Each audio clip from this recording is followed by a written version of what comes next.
Hello बच्चों, पढ़ने वाला ऑनलाइन क्लासेस में आप सभी का स्वागत है। तो आज की इस वीडियो में आज हम लोग समझने वाले हैं बच्चों क्लास 10th जीव विज्ञान जय प्रक्रम चैप्टर का मोस्ट वीवीआई ऑब्जेक्टिव क्वेश्चन को हम लोग देखेंगे और भारतीय भवन चैप्टर का भारतीय भवन की किताब का, ठीक है, उसमें बायोलॉजी का पहला चैप्टर हम लोग देखेंगे। उसमें अति लघु उत्तरीय प्रश्नों को देखेंगे जो कि एग्जाम में उससे लघु भी बन जाएगा और ऑब्जेक्टिव सब्जेक्टिव भी बन जाएगा, ठीक है। तो हम लोग बच्चों देखते हैं, आज हम लोग समझने वाले हैं। देखिए आज हम लोग क्या समझने वाले हैं बच्चों। देखिए आज हम लोग समझने वाले हैं प्यारे बच्चों, हम लोग देखने वाले हैं अति लघु उत्तरीय प्रश्न, ठीक है। देखिए पहला क्वेश्चन है प्यारे बच्चों कि जय प्रक्रम किसे कहते हैं। क्या है पहला क्वेश्चन, जय प्रक्रम किसे कहते हैं। तो जय प्रक्रम है प्यारे बच्चों, जय प्रक्रम क्या है, ध्यान दो। जय प्रक्रम जो है ना, पहला क्वेश्चन यहाँ से पूछा जाता है जय प्रक्रम, है ना। कोई दिक्कत समझने में आप लोगों को। जय प्रक्रम पहला क्वेश्चन पूछा जाता है। देखो जय प्रक्रम है कि वे सारी क्रियाएं, यहाँ से क्वेश्चन आता है कि जय प्रक्रम से ये 2 नंबर में पूछा जाता है, इसलिए इसको समझना बहुत जरूरी है।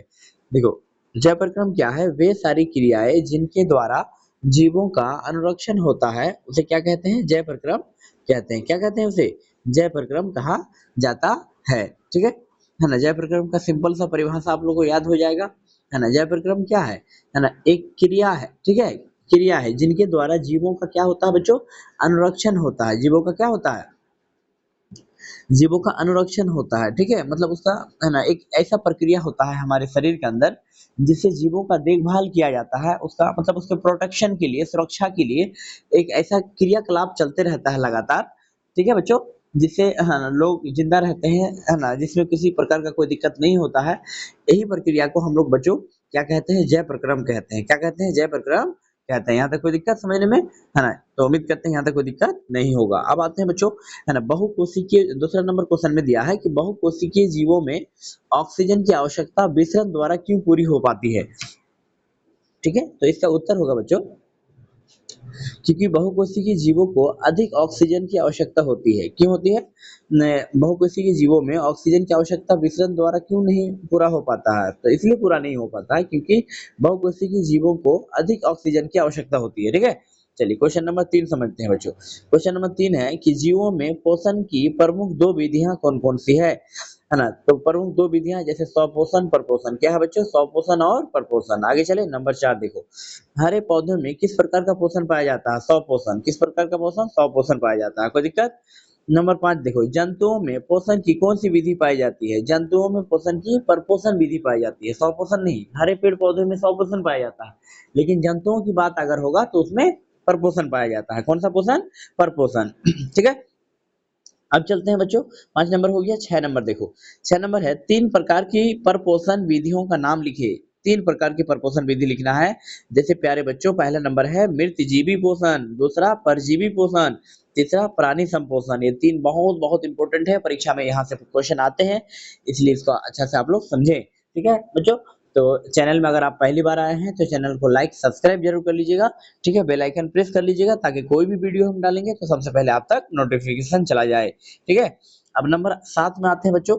नंबर 7 में दिया गया है कि संपूर्ण प्रकाश संश्लेषण की प्रक्रिया, है ना, संपूर्ण प्रकाश संश्लेषण की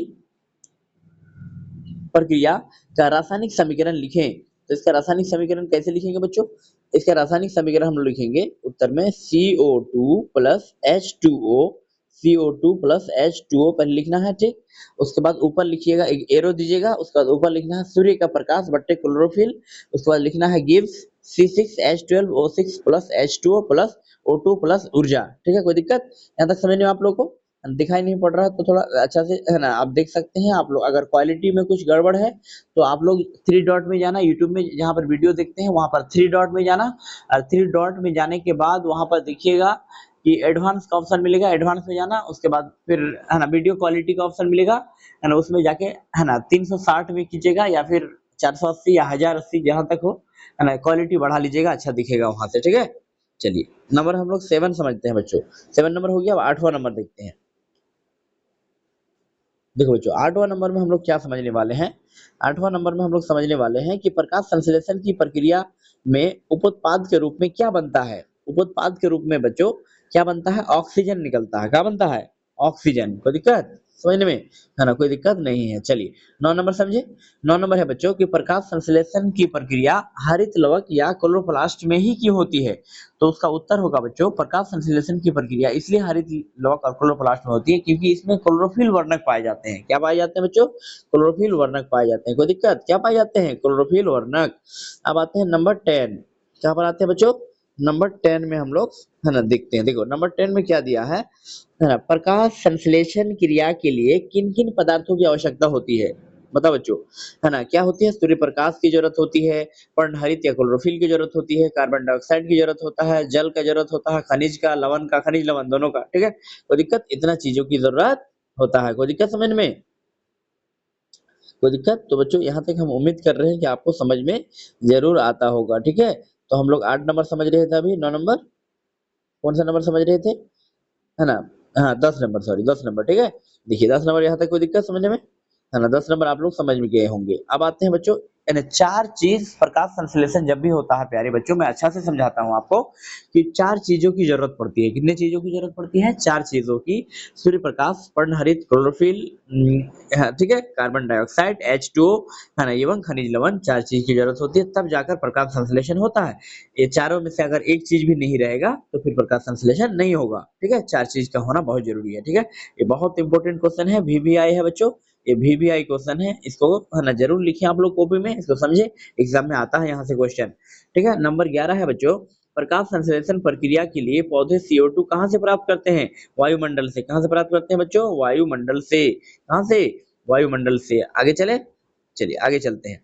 हम लोग देखते हैं बच्चों 11 नंबर, कितना नंबर, सॉरी 12 नंबर, कवक एवं जीवाणुओं में प्रकाश संश्लेषण की प्रक्रिया क्यों नहीं हो पाती है। तो उसका जवाब होगा बच्चों, क्योंकि इनमें क्लोरोफिल वर्णक नहीं पाए जाते हैं। ठीक है, इसलिए कवक और जीवाणु में प्रकाश संश्लेषण नहीं होती है, क्योंकि क्लोरोफिल ही नहीं पाए जाते हैं, इसलिए।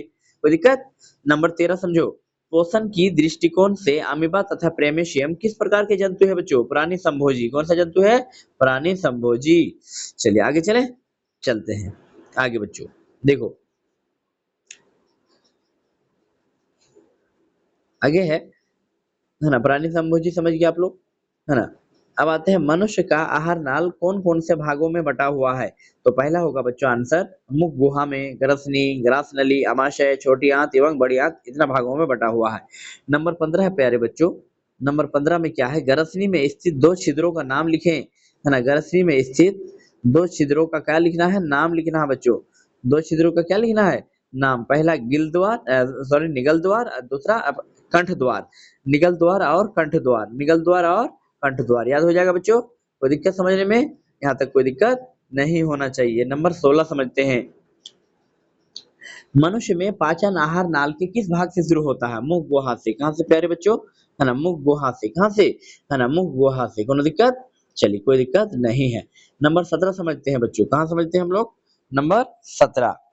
देखो 17 नंबर में क्या दिया है प्यारे बच्चों, 17, मनुष्य के आहार नाल के किस भाग में पचे हुए भोजन का अवशोषण होता है। छोटी आंत के इलियम से। किसमें, छोटी आंत के इलियम में। किसमें, छोटी आंत के इलियम में। कोनो दिक्कत समझने में बच्चों, कोई दिक्कत नहीं है। चलिए नंबर हम लोग कितना समझेंगे, 18। क्लोरोफिल वर्णक कहाँ पाया जाता है, क्लोरोप्लास्ट में। कहाँ पाया जाता है प्यारे बच्चों, क्लोरोप्लास्ट में। कहाँ पाया जाता है, क्लोरोफिल वर्णक क्लोरोप्लास्ट में। चलिए यहाँ तक हो गया। नंबर 19 समझते हैं बच्चों, प्रकाश संश्लेषण प्रक्रम द्वारा पौधे क्या निर्माण करते हैं बच्चों, ग्लूकोज निर्माण करते हैं। क्या निर्माण करते हैं बच्चों, ग्लूकोज, याद हो जाएगा। चलिए 20 नंबर क्वेश्चन समझिए, मृत जीवी को क्या कहा जाता है, अपघटक कहते हैं। क्या कहते हैं उसको, अपघटक। मृत जीवी को क्या कहते हैं, अपघटक, याद होगा बच्चों, है ना। 20 नंबर तक आपको मैं बता दिया हूँ।